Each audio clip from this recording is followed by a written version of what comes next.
Assalamualaikum warahmatullahi wabarakatuh. Selamat datang di channel Bunda Ulin. Siapa sih yang ingin memiliki anak berkebutuhan khusus?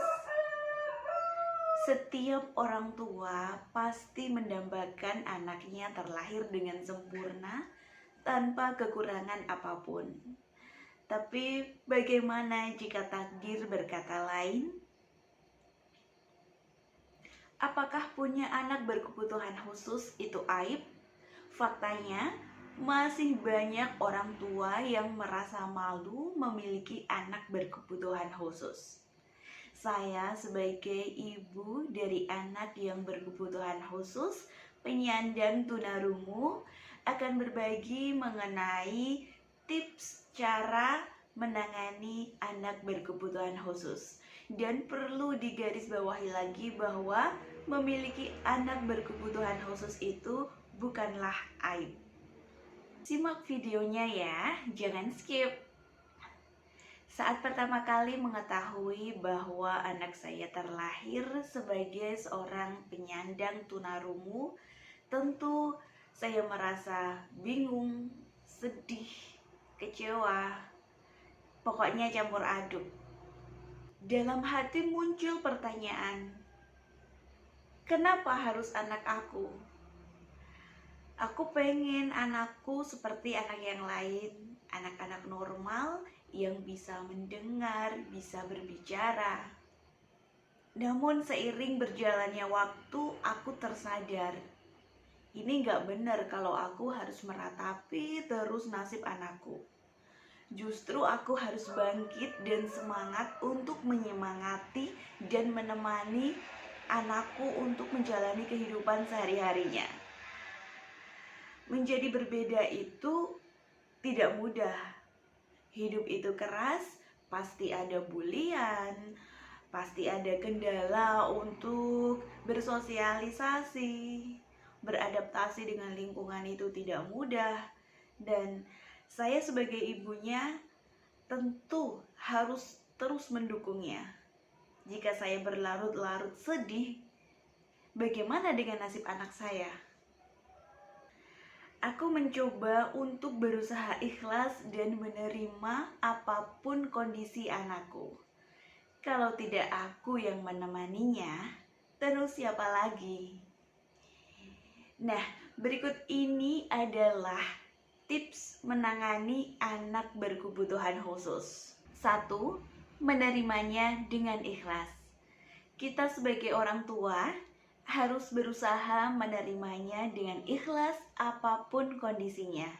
Jangan berlarut-larut dalam kesedihan. Bagaimanapun, anak adalah titipan Allah Subhanahu wa Ta'ala yang harus kita jaga dan rawat sebaik-baiknya. 2. Lebih peka terhadap anak.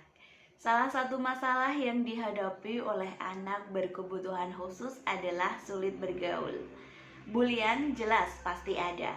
Kita sebagai orang tua harus menguatkannya agar si anak menjadi pribadi yang kuat. Jika ada yang menghina atau mengejek anakku, biasanya aku menenangkannya dengan bahasa yang mudah dia terima. Bagaimanapun dalam hidup ini ada yang menyukai kita dan tidak menyukai kita. Yang harus kita lakukan ialah bersabar dan terus berdoa.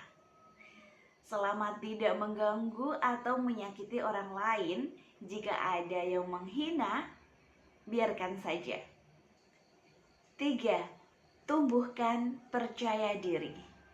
Di balik kekurangannya, pasti ada kelebihannya. Kita sebagai orang tua harus terus mendampingi dan menggali potensi apa yang dimiliki oleh si anak berkebutuhan khusus. Bisa saja dia memiliki bakat dalam hal menggambar, menari, dan lain sebagainya. Atau mungkin di bidang olahraga. 4.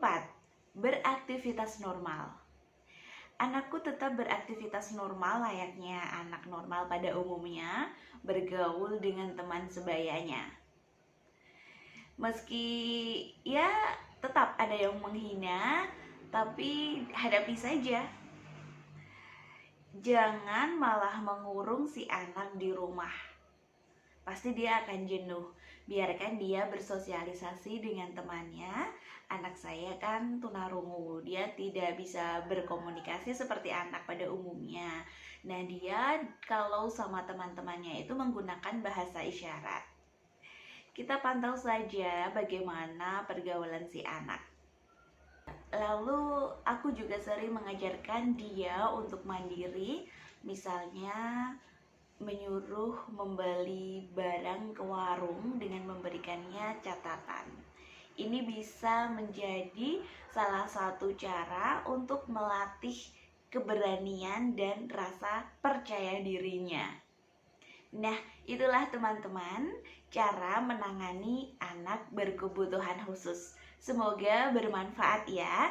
Dan jangan lupa untuk like, komen, dan subscribe agar channel ini bisa terus berkembang. Wassalamualaikum warahmatullahi wabarakatuh.